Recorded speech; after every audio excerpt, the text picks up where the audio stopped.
Welcome to Focus on the Fun Stuff, the podcast for business owners who want to build a business that they actually love.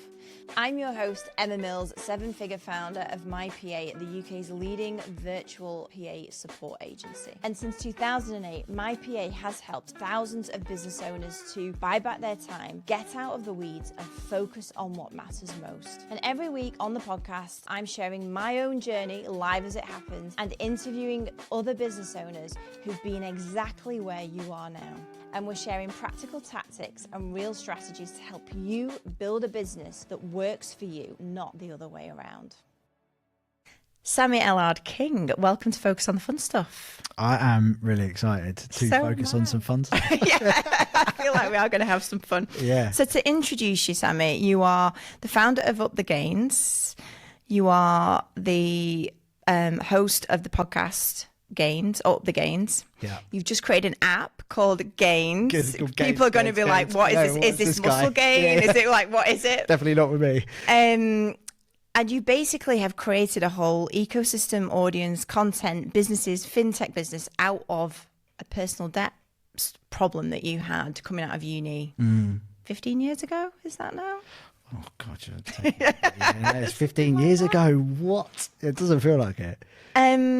So there's so much to go through. Like, you've created a huge following, audience, the mission that you're on as well, to help people in the UK actually have better financial knowledge. I was reading one of your LinkedIn posts today where you're like, actually people are taught Pythagoras' theorem, but not just how to manage money and manage their lifestyle. But everything you've created, this business and the podcast, the content, it all kind of stemmed back to a moment that you had on a beach in Vietnam. Yes. I understand. Can we go into what this was? What happened? Yeah. So a friend of mine, I've got this weird group of friends. We all say it, like everyone is super high up in a business, either a head of department or like a really successful entrepreneur. Okay. There's weird 10 of us in this WhatsApp group and all of us are killing it in some way, shape or form, which is just mad because we're all really close friends. Usually one or two goes on to do something and is this from a high school group of friends as well? No, so I met them really young when I first moved back to London. Wow. And so a lot of them went to school with each other and I fell into their friendship group somehow and they just sort of adopted me. But within that group, and there's one guy called the chairman, right? And he, as you can tell, he's like the boss guy. Everyone loves him and he's a really lovely chap, but he's done really, really well from an extremely young age. And we went away. His brother lives in Australia. And it was his brother's 30th, and he just said to me, do you want to come travel into Vietnam? And I was like, absolutely. So a few of us went over, it was like a few lads, and we just sort of went mental and driving across the country. And I had used a credit card to get there. Right. And so I was quite badly in debt, and I hadn't told anyone about this. And so it was quite late. It was about 3 a.m. in the morning. A few very cheap Vietnamese cocktails, if you've ever had them, is let's just say they blow your socks off. And everyone else had gone to bed, and we'd hired this villa, and it was beautiful. And you could walk straight out onto the beach near a place called Hoi An. If anyone's been there, it's absolutely incredible. It's like a river that goes through it, and every night they light lanterns, and the lanterns go down the river. It's super cute. But he said to me, we were sitting there and we were chatting about money and we were just having a little chat. And he said, when do you want to retire? And I was like, 50 would be nice. And how old were you at this point when you were in 20, Vietnam? 25. Right, 25, okay. And he goes to me, I said 50. And I was like, I think, throw a number out there. When I was 25, you sort of thought you'd retire early, and I always thought I'd be super successful and do something. I didn't know what. And then he said, when do you want to pass away? And I was like, that's an odd question. But 80, I said to him at the time. So he's like, that's 30 years. If you take the number that you're spending now and you times that by 30, do you have that amount? And I was like, no. And he was like, well, then that's what you got to work towards to be able to retire. And if I just say, for example, now that's 30 grand a year. Yeah. If I'm going to live for that 30 years, I'm going to need 900 grand. And I was minus 24. So there's you were minus 24 in debt. Yeah. Minus 24,000 in debt at the time. And that was built up from university, getting dumped there, student overdraft and a credit card on day one, and being brought up without really being taught the value of a pound. I didn't want for anything when I was younger. I was I had a really nice upbringing, but and money just wasn't spoken about. It wasn't installed into me. I've since come to learn that my parents were like on the float as well, and like juggling and credit cards and doing things, and just I think that's definitely got passed on to me, and I didn't realize it.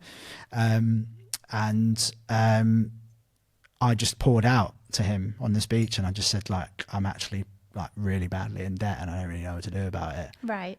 So about a third of my wages were going on interest payments. Oh, wow. And so I was just like in this real hole. And he said, well, you need to start learning about some, like, to get yourself out of it. And I was like, yeah, cool. And that's kind of where the conversation ended, but it stuck. So like the rest of the holiday, I just had this like, I've got to sort it out. I've got to sort it out. And I came back, and then everyone says, oh, you must have just flicked the switch that day. And I think it was like the spark was lit under the boiler, if you want to call it that. Yeah. It took a while to heat up. But the way I look at it is that like, it gave me the like belief that I needed to come back and make a change. And that if I was carrying on down that path, then I was just going to get worse and worse and worse and worse. And either, you know, bankrupt or have to write up off all the debt, which was going to just whack my credit score for a number of years, which I could have done at that point, but I didn't want to do that. I didn't feel right. And I went on this journey, and I managed to clear it in 18 months. So it was tough, but I got it done. Oh my God. And did you clear it in 18 months in the same, were you employed at this point? Yeah. Were you in the same job clearing the debt? Yeah. So I worked it out that if I'd have just done it from my job alone and like cut everything completely out, like talking all social life and just basically beans on toast forever, which sounds crap, right? It would have taken me over 7 years to do. And I just was like, I'm not all right with that. No. And so I was like, how do I do this? And I'd always started businesses. I always had businesses since I was little. And I just absolutely love growing businesses, and always had little side hustles here and there. I've never been like a one income guy. I'm always like, oh, what's that? Let me go and try and do that. Yeah. If someone's like, oh, I need help with social media for my business, I'm like, I can do that in the evenings. I've always been like that. Okay. So I just put that into play. I was like, let's go. So I mainly did like quite a lot of side hustles. I started my little like social media online business. I'd help like, so I was helping my mate's building firm. I was helping an e-commerce brand. I was doing loads of little like side jobs, a few £100 here, a few £100 there. And it just got to that point, and I just accelerated it away really fast. Oh, wow. And yeah, it was wild. And then once I got back to zero, it was like, well, what do I do now? Like, but I was already on that kind of, I was compounding in the right way rather than the wrong way. Yep. So it just really kicked me on. But during that journey, I just got obsessed with learning about money. Oh, really? And then I was like talking to friends and family. And you know, when you feel like everyone knows something and you don't? And then I was having a chat with them, and then I was like, oh, you don't know this stuff? And they're like, no, but we would love to. And I'm like, ah.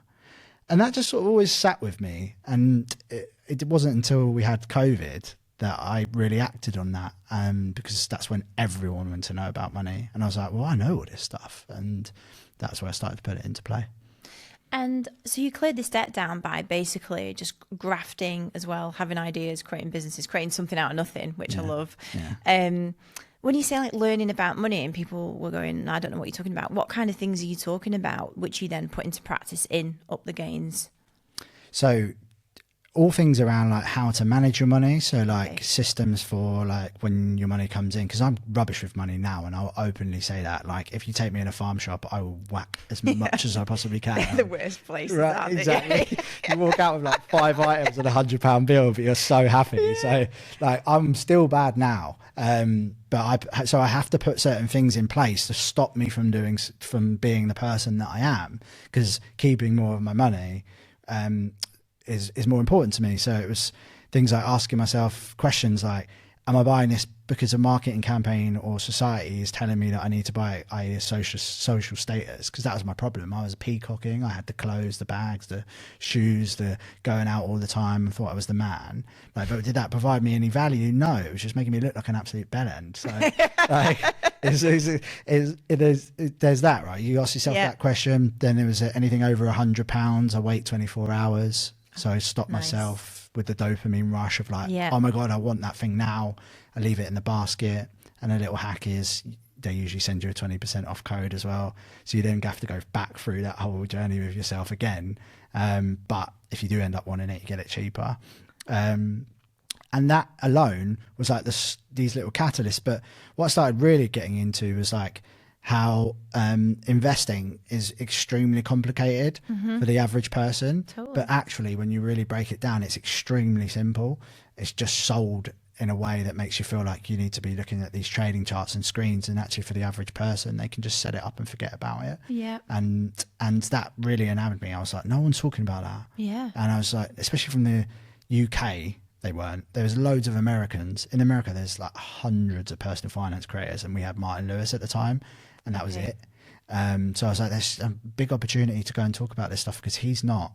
And I know that, you know, we had to understand how people work and psychology, and I felt like I had that because I run hospitality businesses. Okay. So my whole life was bars, clubs, dealing with people every day, different walks of life, and that teaches you so much about how to communicate with certain people. Yeah. And breaking things down, because especially when someone's drunk, like you have to speak to them in a way that it gets through to them. Yeah. And that's exactly what I started to put into like the content. So yeah, really around investing, around money management, savings accounts and how they work, because everything that existed was so complicated, and it still is.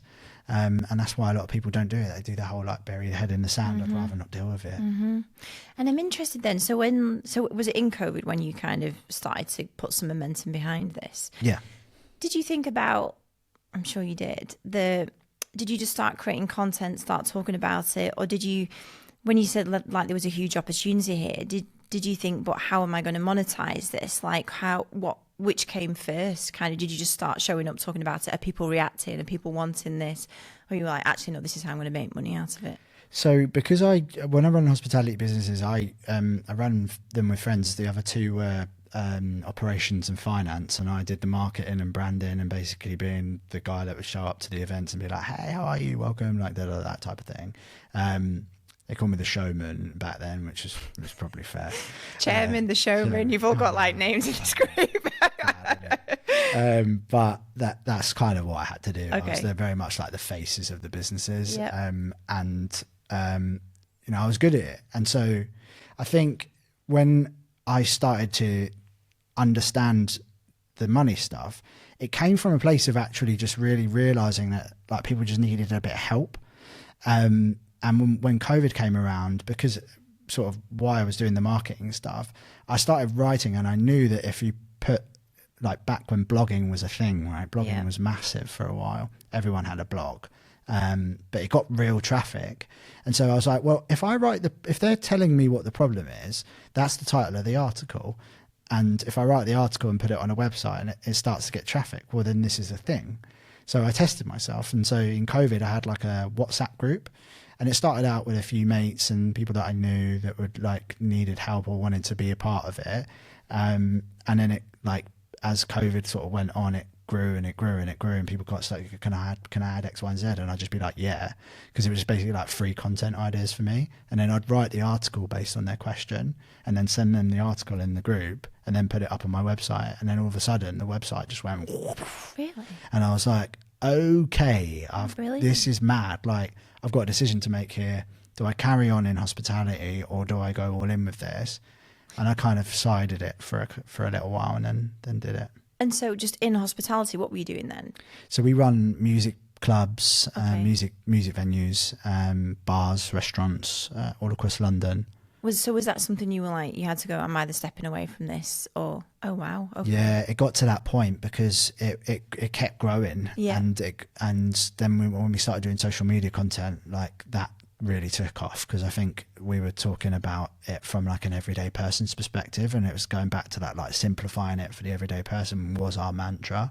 And I think that we really hit the nail on the head with that I'm not a suit, I'm not a financial advisor. I don't sit there with like a stiff kind of tone. Yeah. I talk to people like I'm one of them, because I am, and I've walked the walk. Yeah. I've been in debt. I know what that feels like. And so I brought that into the content, and I think people really resonated with it. So I think we just got in the right place at the right time. Like, everyone was obsessed with personal finance and investing during COVID and riding that wave out of it. And there was so much attention, wasn't there? Because everyone was just especially at the like in that in 2020 when people were at home, or it was Exactly. there was just everybody was like looking at the phones, weren't they? And like consuming. and had loads of money because of furlough. Yeah.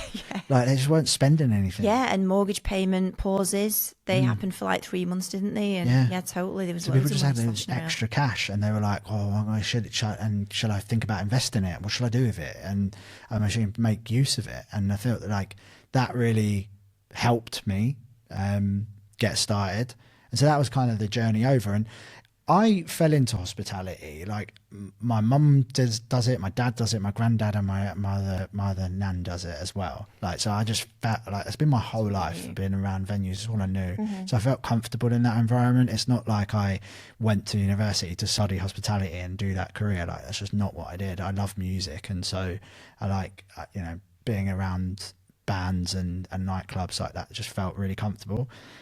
But money, when I found it, was like obviously this is the fun stuff. Like it felt like I'd found the thing that had called me out of somewhere, and it made a lot of sense because I had a story I could lean on. And so I was like, oh, this is just, and every time I did it, because I was building something from like ground zero, I always liken this now. My other half says I work too much, and I'm like, it literally feels like I'm playing Xbox all day. Love that. Like I feel like I'm playing a game, and I'm playing the game of life, but Oh my God. I'm helping people as well. Yeah. And so I get to play a game, but the game helps someone. Yeah. And so I feel like that is so powerful. Oh. And when you get that in a business, I don't feel like you ever feel like you're at work. You just feel like, I get to come do cool stuff like this, and it's just awesome. I think that is like the ultimate, no matter what anybody says, whether it's, people are money driven, or I just think what you've just said there is the utopia for everyone, because that everything else is so much easier, isn't it? Yeah. And I come to realise now, there was a study done, I think it was a YouGov study, or maybe at a poll, and they studied, I think it was over 25,000 people in the UK, and within that study 91% of them disliked their job. Wow. And I just found that really sad, because I'm like, I know what it feels like when you don't. I do know what it feels like when you do as well. Yeah. Because I've definitely had jobs over the years where I'm like, get me the hell out of here. What am I doing here? But you just do it because you need the money. But I think people go through that their whole life. They get stuck in this rut, and they don't ever explore the thing which is probably knocking away inside of them. Yeah. And so, nowadays, I just think it's so important that you do that. Even if you do it for a couple of hours a week, they'll literally be the most fun 2 hours of the week you'll have. And you don't have to make it into a business. It could just be a hobby. But I feel like a lot of people don't explore that about themselves, and I think it's really important. Yeah. Well, just on that then, because I think you've hit the nail on the head. So you found something that you were really passionate about, you could advise on, you'd kind of lived it as well. And you just said about that like hobby element, which I guess it does feel a little bit like now, like you're just doing something you love. Just in terms of taking, I guess, expert knowledge and advice and monetizing it, like how did you, when you obviously at some point you stepped away from hospitality, was that like, okay, well, it's going to be, I don't know, brand deals from the socials, because I know you've grown a big following now. Was it like coaching? Is it like online courses and advice? Like what did you step into first? Like if somebody's got something now and they're like, do you know what, I could show up every day, I will show up, I'll start giving advice, but how do I monetize that into something that somebody will pay for? Yeah, it's a great question. I think I had slight knowledge of how it could become, but I had no idea how to. And that's like, It's scary. Like, I always knew that I could put bums on seats in a venue, but like when I'm getting people onto my website and getting them to do something, that felt very different to me. So I learned, but I knew that like affiliate is quite a big revenue stream for us. So partnering with banks and investment providers and savings accounts, and then driving the traffic into them, and then they sign up, we get a kickback for their sign up. Like that was the first revenue stream that we really lent into, because we had the traffic on the website. And then the social media was designed originally to send the traffic into the website, but then we've since come to like add courses and brand deals and sponsorship and things like that, and that's where it's really sort of taken it off and allowed us to bring in a team so we can do those things and grow those channels even further, and add the podcast, add the YouTube channel, all of that jazz, and now a bloody app. But, I know, I'm mental. But it's it's the evolution of it. Like that's where it can go to. I think we said this outside. I've probably quit in my head over 100 times, but I just haven't allowed myself to, because like, yes, it's fun, but yes, it's also hard as well. So you just like, do I give up? I'm not going to give up, because look how many people are now involved, or how many part of the community, like they kind of rely on me for that information now. So you kind of go past the point where it's like, now I've actually got a responsibility to my community, to the people. Like they rely on me to show up, and they rely on me to answer the questions. And I think that becomes a different game then. But when you're first starting out, like your first videos, your first website article, your first anything, it's going to absolutely start. First cake you bake, everything's going to be rubbish. And it's just like, if you enjoy it, like sod it, just go and do it. Yeah, it's so good that I think you've hit the nail on the head. Like you should enjoy it, but also it's going to be hard. Like you can't create anything good without it being hard at the same time. Yeah. So you love learning, you love kind of going on to the next level, because now you are a fintech founder as well. Sounds sexy, that. It fintech does, founder. Yeah, I'll take that. But you are, aren't you? You've now created an app, which is eminently about to launch. Yes. Yeah. In a couple of weeks, I think. Maybe, yeah. By the time it comes out, this comes out, who knows? Don't know when this is coming out. But I keep saying that, and honestly, we went into this like super naive. Like I say it all the time, like naive and delusional, and I actually think that they're the two most important qualities for an entrepreneur, because you're not scared. Yeah. So you have no idea what you're walking into, or the consequences of your actions. Yeah. You don't know what you don't know, so you're sort of delusional about it that you can probably go and do it. So you just go and do it, and then you walk into it and you go, well, now I've taken the step. I can't go back. Yeah. If I could, I probably would. Because it's been a long road. Like I can't code, and I've never written a line of code. And if you put one in front of me now, my ADHD brain, I have to, like, the team have their whole own dashboard. I have my own dashboard because my brain doesn't work like that. They have all these big lists and texts. And if I look at that, I'm like, nah. Phone me and talk me through it, and I'll be able to concentrate on it, but I just can't work like that. Yeah. So coding for me just isn't right. But if you show me how something looks and where ideas about where I want it to do, I can do those things. So I'm very much the ideas man, and then we have my CTO Daniel, who's incredible, who is kind of saying to you earlier, like, I have to say to him, explain this to me like I'm 5, because I have no idea what you're talking about. But over this 11 months, I've learned probably the most in my entire life. Like, I didn't know how to raise money. I'd never raised £1. I walked into that completely naive, thinking, yeah, we'll get £1 million easy. Absolutely no chance. Like, it's brutal. You basically feel like you're showing up on people's doorsteps, like begging for money, like, please invest in my little idea, please. It is awful, but you do it because you need to. And actually building a fintech product is really hard. Yeah, I'm sure. And yeah, just like dealing with legals and compliance, and like I spent the whole of last week doing contracts and legals. It was the worst week of my life, but it's done now. It's out the way. And we've got to the point now where it's close, and we've got about 15,000 on the wait list, and it should hopefully do what it says on the tin. It's so amazing. These kind of conversations are just, I feel like for somebody listening who's maybe got a bit of an idea, and just to hear somebody go, I'm just going to try it and find my way through. And now, is it 12 months later? Like, you're nearly ready to launch. And like, if somebody is thinking, I've got an idea, although everybody now is an app, they've got like an idea for an app that they're creating in Replit or Lovable or whatever, or in Claude, aren't they? Everybody's now creating something that they're going to sell, which they're definitely not going to sell. Yeah. But like, if somebody has got an idea for something, which you can, to be fair, test at a low level in that, but like, you're actually creating a full business here in it. I don't know, just what would your advice be? Like, how did you just literally learn by just asking, reaching out to your network, asking people? Like, there is no manual for these things, is there? So yeah, as you said, we're at 12 months. We originally said we would do this in 90 days. We originally said we raised £1 million. We raised 285k. So like, that's where we're at. Yeah. Like, and it's just like, well, just go for it, man.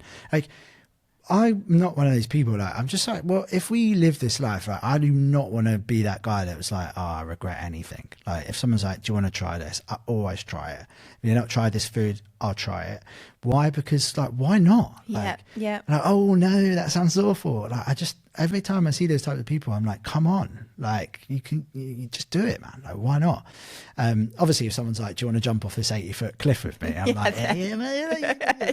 I got my limits, but I think especially in business, and I actually think also, just to throw like another side of that in, is like, you can end up getting shiny object syndrome a touch. And I've definitely been like a part of that. Certain things come out, new channels come out, and I'm like, I've got to jump on that. I've got to do that. I've got to do that. And the next month's revenue figures, and you look at them and you go, why are we down? Well, it's because you've been spending 2 weeks trying to figure out that platform, mate. Oh, right. Yeah, you're totally right. So it can happen too in that regard. So honestly, that is so important. I've been talking about this so much recently because I think AI is now the big shiny object syndrome for every business owner, isn't it? And they all think, I need to be doing something with it. And actually, loads of people will be spending hours with stuff that's a bit broken, doesn't really go anywhere. And you'll be like, oh, I forgot to do all the things that I should be doing in my business. I think it's just like a really, really perfect point, that. Because you feel like now with AI, you should be doing 10 times more than you were. But actually what you were doing before was totally fine. And you could probably just make a few improvements on your productivity here and there and help it. Like, I like to think of AI now to like buy back my time. Oh, I love that. I used to be the person that would do the 16 to 18 hour days, 7 days a week. And now I'm like, no. And I also think for entrepreneurs as well, especially, I can't take, so I've been to so many, you're going to a networking event tonight, but I guarantee you in that room, like I challenge you, go and look and go and think about how many people, their entire identity is their business. And if you took that away from them, there's nothing under the shell. And I think that's really dangerous because entrepreneurs do that. They go so hard and fast into that thing that's all that they have. Totally get that. And they sell the business if they get lucky and they do well. And they all have this like deep, dark depression for an entire year and can't figure out who they are. So I was like, I kept seeing that being a recurring theme. And I was definitely going down that road with Up the Gains. I was just like, I wouldn't let myself do anything else. And that was all I wanted to do all day. And it was fun. I enjoy it. But at the same time, like, I've got a partner, I've got a dog, I've got a family, I've got friends, and they're really important too. But so that is having another hobby as well. I'm I'm part of teams. I like my garden. I like messing about with vegetables and like growing them, and I love cooking. So I lean into that too. And so I always clock off at 7 o'clock now. Like, and I just don't. You just can't contact me. Like, I just will not do it. So you mean like you clock off on all kind of like apps, communication, responding to stuff, not just like literally from work, but from communication? Yeah. So I've got a brick. Have you seen those? No. They're class. They changed my life. So I built an office a sort of studio outside in the garden, and I've got a brick now. And so when I leave, I scan the brick and it blocks all the apps on my phone, and I cannot get into them without going back into my office and scanning my phone. And then it opens all my apps back up again. Does that feel a bit like itchy at first when you first start? Yeah. You just want to go weird. Back and scan the thing again. Your ears go all red and you go all hot. Yeah, you do, yeah. But I started with like apps that I knew I wouldn't care about. Right. And slowly I've layered more in.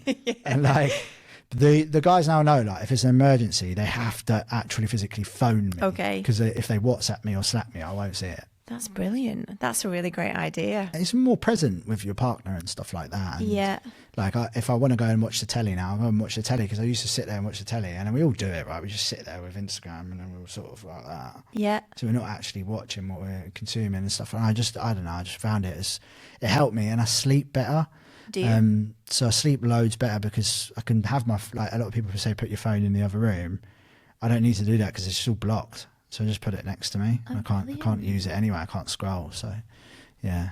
Do you think it's been like better for your attention as well? Just really. Yeah. and just way more intentional a little bit now. I still have a scroll in the middle of the day, like Yeah. if I'm in the office or whatever, and I just sit there and you find yourself doing it. You're like, what am I doing? Yeah. You put it down. But just in the morning and night, it just, there's not there. So now when I'm going on it, because I run a social media business and I could spend my entire life on it otherwise. Yeah. Now when I'm on it, I'm like, okay, I'm here to engage with a few posts on a few things. I'm in engagement mode, or I'm in posting mode, or content creation mode, and trying to optimize for everything. We're both whereas we're just trying to do. But it does help, and I don't know. You got to try and get your wins where you can, I suppose, and that really helps me. I love that. I'm going to get one of those. When you say you log off at 7, what time do you log on? See, that's where I'm a bit weird. So I'm up at like 4:30, 5. Oh, just naturally. Yeah, just like ping wide awake, and I think that only happened like over the past sort of 3-4 years. Before, you couldn't get me out of bed until, like, if you left me, I'd sleep till 1 o'clock. But I'm so excited to get going. That's brilliant. Yeah. And so I'm like, let's go.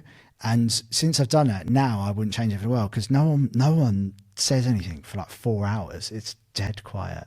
Like the dog is even just like, mate, go away. Yeah. And like, I just find that that's my like sacred time. So I actually do like a lot of my writing and like content creation work more on the sort of planning and that type of thing in the morning, because my brain's really active, and in the afternoon I do the boring stuff basically. Yeah, I love that. I'm a big fan of saying, like, you don't have to get up early, like you should work at the times that work for you, but there is something beautiful about 5 to 8, 7, because nobody else is up. There's just something special about it, isn't there? Because you just know you're not going to get contacted by anyone. But I know it sounds like the like typical, oh my god, like not another guy, like he's cold ice bathing, he's up at 5. Totally. That's why it doesn't have to be like the 5 a.m. club and all that. Like, you are naturally waking up, but it is nice to have that. But I am time. out like a light at 9. Like, yeah. gone. Okay. Yeah. So you're early. So yeah, I'm early, and my partner, she stays up late. She loves like watching telly till late, and I just can't do it. So I'm just like snoring away next to her, jabbing me like, will you turn it down? Just on the app as well, I just wanted to touch on something we were just chatting about outside. So you've raised money, you've built this app, which for lots of people would sound extremely scary and overwhelming. But can we just talk about how you've, like, with the distribution of the app, like how you've kind of prioritized that before building something, which I think is really important for lots of people, because lots of people can waste money on building something that actually nobody wants, and just how you've approached that. Yeah. So if you look at it in both ways, I think you can not have an audience and still do this. I still think it's important that you do build an audience before you build the product, or simultaneously do that. Yeah. Even if it takes you a little bit longer. And the reason for that is that you get to speak to a lot of people, and whether that's hosting a podcast or doing a YouTube channel or whatever that might all be, you're going to see comments and things like that come in. Obviously, over time, we've got like a community and mailing list. People write back to us. We survey our audience quite a lot to speak to them and understand what their pain points are. So over that course of that 4 years, like, I've had so many conversations with people about like, oh, you should build something like this, and it kept coming up. And eventually, I was like, you're right. Okay, fine. I'll do it. But just by having those conversations, and you could have no audience and still have loads of conversations with people. Yeah. And I think that's what founders don't do enough. They have this idea in their head of this like incredible app, and it's now so easy with Claude Code to like have it built in a couple of days, or at least a prototype of it. Totally. But it could just be a load of rubbish, right? Like, and I think that's really dangerous. And I know you've had Daniel Priestley on. He's like, go and speak to 100 people and ask them what they want, and get them to fill out a survey or a form or a wait list. And that's how you'll know whether or not your idea is any good, and then go and build it. But distribution's massive. So obviously we have the audience in play. Now, to get to profitability with a fintech app, you probably need roughly between about 15 and 20,000 active users to actually make it semi-decently profitable. So until then, you're burning cash, and that's if you're lucky, and that's like good metrics. And so for us, for it to make sense, we have to have a massive content engine to drive that amount of users, or an enormous amount to spend on paid ads. Right. We don't want to spend money on paid ads because we'd have had to have raised a bigger portion, say £1 million or a couple £1 million, but we'd have had to have given away a massive amount of the business. So by having organic channels, podcasts, social media channels, LinkedIn, newsletter, etc., we can push a lot of traffic into the app on day one when we're ready. Okay. And that gives us the ability to like make that journey from like start to profit really small. So it is a hack. And I just think as well, when you create content in the space that you're building in, you really understand your audience a lot more, because you understand the topics which hit you know where their pain points are, because they tell you in the comments, they message you start having conversations, and it really does help. And just on that topic then about like engagement and community, so it's a really hot conversation now in terms of AI is almost pushing businesses into much more human-centric. Everybody's loving relationships, real people, real things, and community now is like the big topic that every business should be treating their customers and audience like a community. Yeah. And I think for a lot of business owners, that's difficult if you're not running like a stereotypical membership. Or I just wondered how, do you consider your social followers a community, or do you funnel them into something where they kind of all engage inside a gated place, or how do you treat that in your business? It's a great question. So a lot of people do call their social media following a community, and I don't. I don't think it's that. I think once they've handed something over to you, i.e. their name and email, really, then you can pull them into your world. Okay. Because then you can have direct communication with them and send them to things which are valuable to them. So what we do is when people come through, they do it's called a quiz funnel, essentially. Daniel Priestley big on this. Basically stole it from him. But they answer questions and then they get sent in different directions, which actually is helpful for them. So different emails get pre-written emails get written out. Okay. And then so if they're hot on saving, we're not going to send them debt content because they're doesn't make sense for that individual. Yeah. So we do that and then segment it down, and then we can send different messages. And by doing that, you can build a relationship with that person. You can send them to different pieces of content so they spend more time with you. And then when you do finally show them a product, which is, again, crafted for that kind of area, they're like, yeah, this guy gets me. And then in the products, we're big on community. So that in the products themselves, in the programs, we have communities attached to each course. And that's where we can do group coaching calls. We do, they have chat function within there. They can ask questions and the team or myself will answer them. And that's where we can build really tight relationships.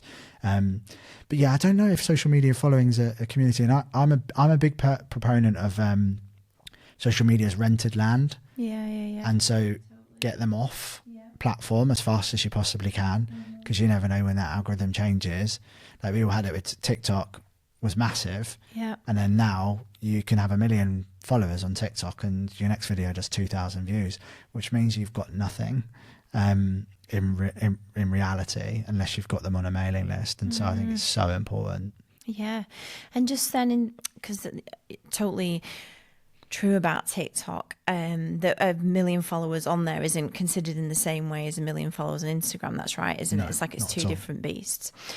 Was there a specific way you chose which platforms you were going all in on? I don't know, even yesterday I was watching Gary Vee talk about now if you're not doing YouTube Shorts and got a Substack newsletter, you're not going to be found by Gemini. And it's there's so many different places you can put your attention. How do you approach that? Are you this one place is my place? Or do you kind of make sure you repurpose everything across everything? Or Yeah. So I think if you make a piece of short form, then you can put it on pretty much all of them. Yes, they all have their own little nuances, and some types of content do better on others, and it's a never-ending game. But once you feel like you figured it out, well, guess what? They changed the bloody algorithms. You're just well, how am I supposed to know? And then all of a sudden you're then fighting and working that out again. And some people are willing to go down that road. I'm not. I just want to make a cool video that's going to help someone, and if I'm happy with it and it goes viral on one of the platforms, then great. But sometimes you make a great video and it goes viral on all of them, and it's just a great video because it's a hit the nail on the topic for a certain piece of content. But we were saying this, it can literally be the video that you pick up your iPhone selfie and you thought something in your head and you say it to the camera and you think, it's not going to do anything, and it does. Yeah. You're what the hell? piece of content I just spent 5 hours editing, it's just done like 2,000 views. What the hell's going on? Like, why is that the case? And it can just be like how you're feeling in the moment, your delivery, the topic. You just sometimes you just land on it, but it's about consistency. And I do agree with Gary in a lot of ways. I feel like you can be everywhere now, especially with short form, because you can just basically post them across all of them. But I would also just hone that back for people, because I think it can be quite a bad message for someone who's just getting into business, or is perhaps running a business and feel like they need to get more into personal brand or socials. Because being everywhere is actually a really bad strategy at the start. And that's because everybody's like ICP or target customer lives in a completely different world.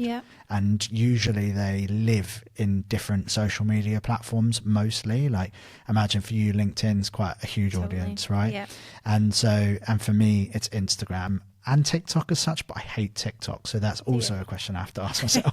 I'm like, do I want to be on TikTok? The answer is no. Like, so why do you hate it? Yeah, oh my God, because my life goes, I'm just down rabbit holes of like watching comedians basically roast people, and I'm like, what am I doing? And it's great fun, but like also, yeah, got shit to do, man.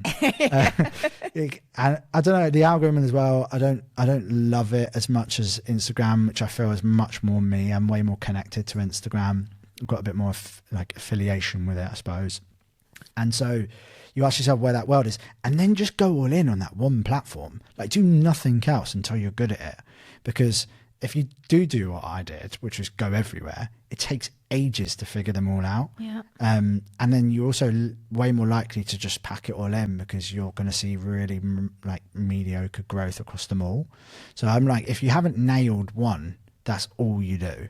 Like, if you're doing your podcast, do your podcasts and the shorts for it, and that's it. Like, rather than then going, oh, I now need to make a video about this, and do all of these things. I think that's actually not helpful unless you've got help or someone that really knows what they're doing to then guide you with that strategy. But if you're just trying to figure it out, like, I think that's really important. Just one thing. And are you self-taught with this, with like growing a following? Yeah, you can scroll back now. Watch the first videos, man. You will laugh. I cringe hard. I'm like, oh my God. Like, but I was just, and that's like 5 years ago, I guess, like in the first videos. Yeah. Like Instagram's more like 4. And they're bad. They're bad. Like, like scarily bad.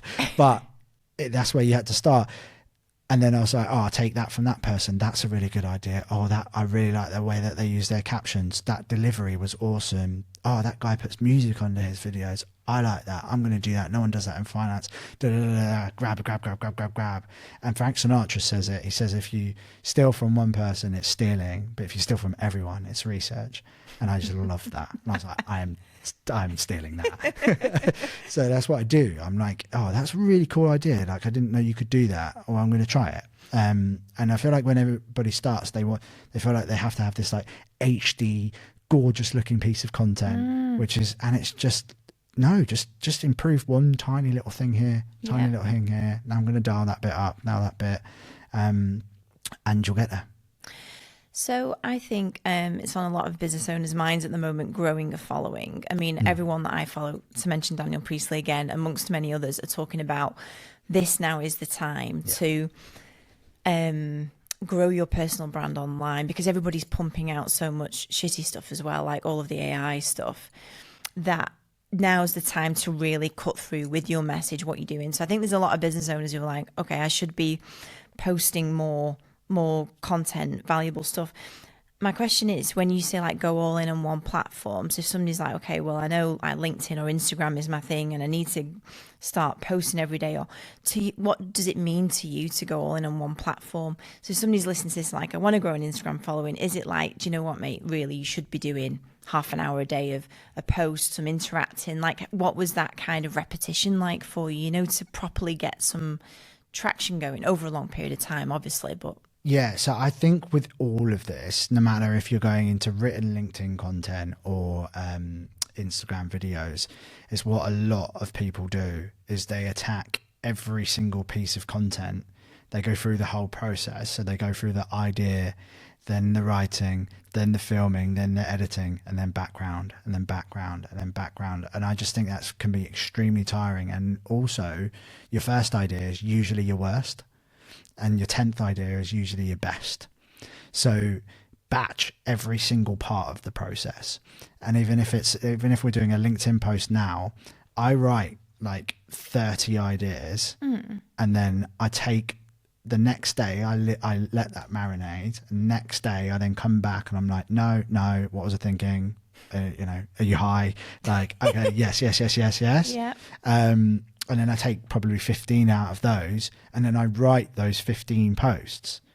And by the time I'm working through post 3, I'm into like, oh, how did I think of that line? That's really cool. Like, I managed to write that. Like, I didn't think I was that good a writer.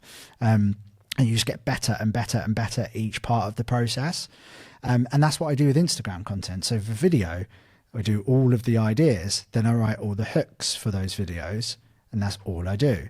And then the next time I do all of the like full scripts, and then I do a whole day of filming and then a whole day of editing. Because by the time I get to the 4th or 5th video, I'm away, and it shows in the quality of it as well. Oh, how interesting. And is there a particular, well, I get it with the ideas, like letting it marinate, because you can then come back to it. So then like with writing the hooks, is there a particular reason why you kind of like all the hooks, and then are you saying like you have a gap, and then you do that? Is there a reason why you keep having the gaps in between, just to solidify? Just to break ideas? it up. I think like, because it's when you do it in chunks, you just you're in hook mode. Like, so if I'm in hook mode and I need to think of hooks, and I go on Instagram, it's like being intentional.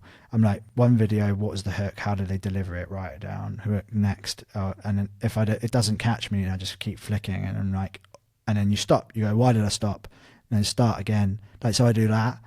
And so that's how I like start to take things in. And I do it with YouTube as well. I'm like, I go on the homepage and I scroll. I'm like, thumbnail made me stop. Okay, why did it make me stop? Like, because they had a really flashy word or color, and I write that down. Oh, nice. And so like then you're in that mode. Yeah. And you're not then thinking, oh, now I need to go and write the video and then film it and then edit it, because that's not going to happen. You're just in hook mode, or you're in script writing mode, or whatever that might well be. And it just allows you to just get right in the zone, because you're not having these like, we said it, when you sit down and you're thinking about the lights and how you think and how's my hair look and have I got something in my teeth, and like that throws you when you come to do the performance of the videos. And it's exactly the same with the individual tasks that you do. And so I batch absolutely everything, and it really does make a massive difference. And to sort of ask you a question, like, now is the time to put your foot on the gas with this. So those social media platforms are free. They're free, and look, they've changed my life, and I'm very thankful for them. And you have that opportunity, and I just don't think you'll ever get that again. Like 20 years ago, this stuff didn't exist. Totally agree. You were buying ads in newspapers. Yeah. And that is really, really helpful, I think, the way you've kind of split that up. And then just in terms of like dedicated time per day, say you filmed the stuff, like, are you uploading, say right now somebody's listening to this, they're not at your level, not got 250,000 followers, they got 500, are you going like post once a day? Like, what do you think's like the bare minimum at the moment? I will say this, so we do a lot of work with business owners. Like, we go in and we help them for half a day, and I love it, because it's just time to, like, because they're always like, but like, I've got to go and do this, and I'm like, whatever you're doing with social media right now, the answer is double it. Really? Always double it, because it will pay off. It's that compounding effect. And yes, you're going to be rubbish right now. You're not going to be in a year. If you're running a business and your business suffers with leads, advertise more, do more offers, do more social media posts. It's pretty simple, right? Because it's that shots on goal mentality. Like, if you watch a game of football and it's 0-0 and no one's had any shots on goals, they just passed it around the whole time. Well, like, it's pretty boring, but more shots, more goals, more opportunities. And it's that same mentality when it comes to social media content. So I just think for founders especially, but anyone, if you're starting a business and you're working on it in the evenings and the weekends, and you're spending 90% of your time on product and 10% of your time on advertising, flip that around for a week. and do it the other way around, because eventually you're going to really need to put the foot on the gas, and you don't want to be learning when you've got the thing. Yeah. So I just really think it's massively important. And every single business that we've gone into that's done this and put this into place, and we've given the frameworks to and told them to go and do these things, have got better and have now got more leads off the back of it. And are like, why didn't I do this before? From social specifically? Yeah, I'll give you an example. So my mate, he has a channel called Dating with Jamie. He has a app called Matter, which is a dating app. It's kind of for neurodivergence and for people to meet. It's wicked. Struggles with lead flow. And then he's stuck with it, bless him. He didn't get anything go viral. This is the possibility for an entire year. Okay. He's putting out 3 or 4 videos a week. So to answer your question, like, it's not every day. Okay. It's 3 or 4 a week.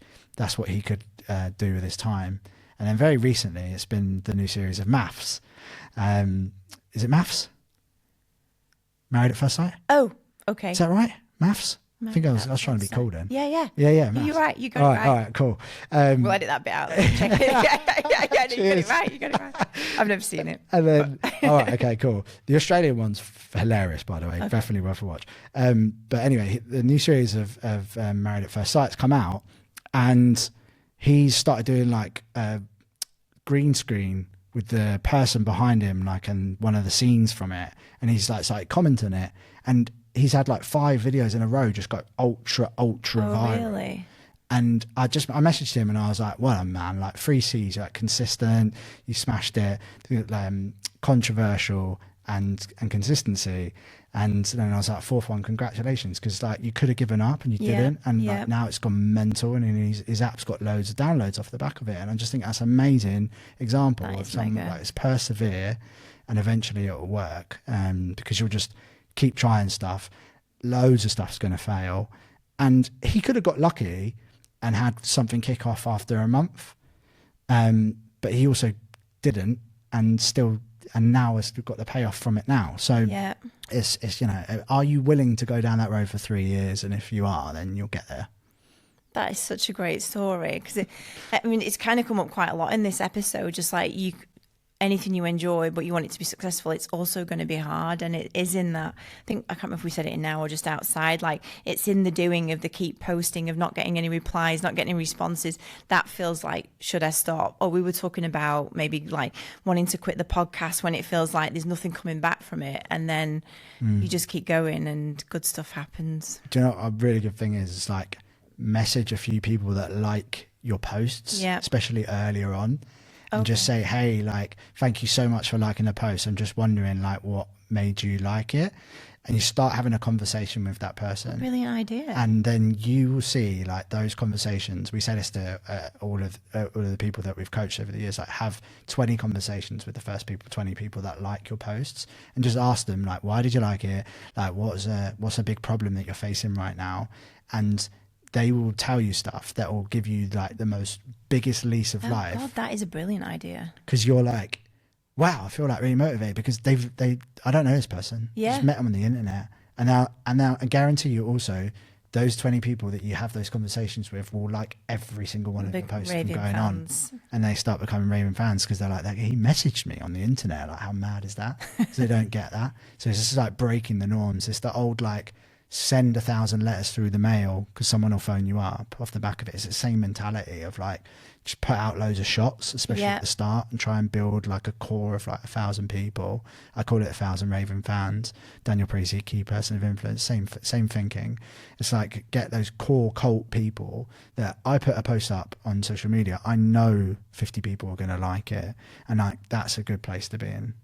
Gives you that. That is the most brilliant piece of advice. I feel like it's really good also for the business owner who's maybe got like 100 followers, and because it is still quality over quantity, isn't it? You want like 50 people who are just going to buy the thing, like the thing, totally. So I think then having that like actual feedback from somebody to go, no, like what you've said has just helped, or that's a wicked piece of advice for someone that's like small in the numbers at the moment. Totally. Because honestly, you put 100 people in a room, you'd be like, whoa. Yeah, you see it online. It's such a small, inconsequential.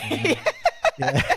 That's also another brilliant way to look at it. Yeah, I love it. It's just these things are mad. Like, we live online. It's just the way that we're like the world is right now. Yeah. Like, also, just another thing is that it's just not that deep, man. Yeah. Like, it's really not that deep. I live like that too. And I used to care so much, and now I'm just, if something flops, I'm like, well, whatever.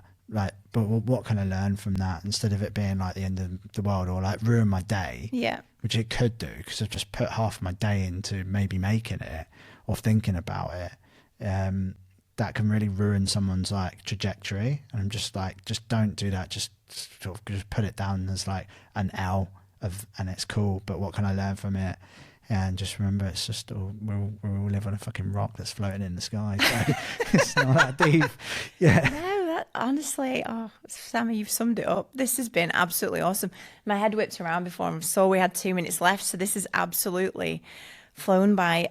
Sammy, where can people find you online, and also the app, like if they want to get on the wait list, which I did just sign up to before as well, so I'm excited for that. Cheers. So gainsapp.com. If we're not live yet, you can hop on the wait list, and we're paying for one lucky person's food shop for an entire year, so that'll get drawn the day that we launch the app.